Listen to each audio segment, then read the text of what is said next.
going back to your origin story, your dad was a preacher and very charismatic, performing preacher, and you're looking up, admiring this guy, and you talk in your book about how it meant the world to you to try and please him, and that you're still trying to do that to this day. You go through, and I know what you're talking about, because it wasn't that it's not that my parents were very loving, but I know that I was competing. I wanted attention from them. I wanted to make them laugh. And that is kind of the chemistry behind everything you do.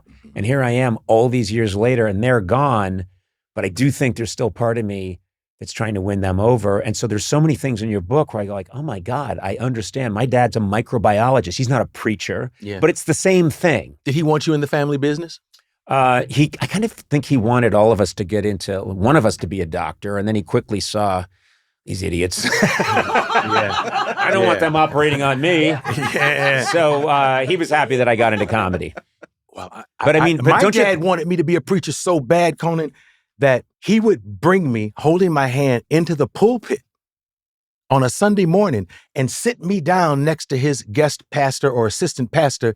And so my life was watching the congregation and watching my dad from the back. As a matter of fact, in Coming to America, when I told John Landis about my background, John Landis, the director of Coming to America, he created these shots.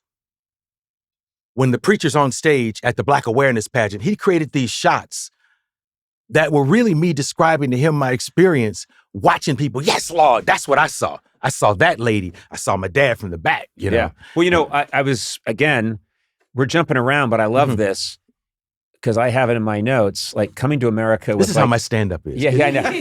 But no, it's just like Miles Davis on some kind of fentanyl or something. Yeah. It's like, but this I like.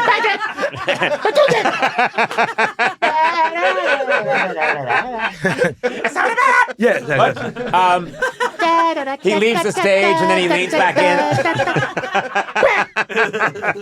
I'm sorry. But no, but this is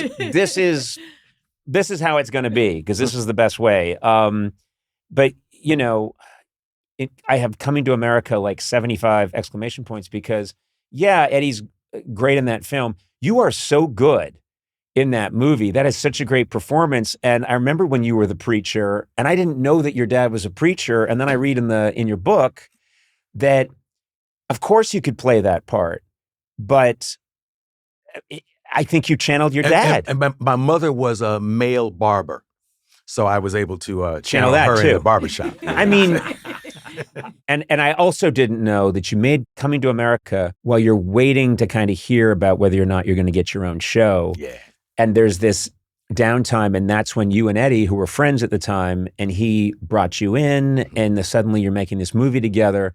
That's some project before you start your big show. Yeah, and they turned Coming to America down. We went and pitched it at Paramount, and they said, no, thank you.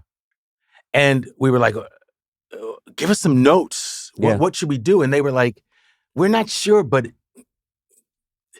it's a fish out of water. We've seen this a billion times. And Coming to America at that time didn't have the barbershop. It didn't have the preacher. It didn't have Eddie as the old Jewish man. Yeah. It was a guy named Ned Tannen, I believe, who was running Paramount, who eventually gave us notes, and he said, everybody wants to see Eddie do characters again. Everybody misses SNL. Yeah. How about if the people you meet in America are played by Eddie? And I was sitting there saying, could I get y'all a drink?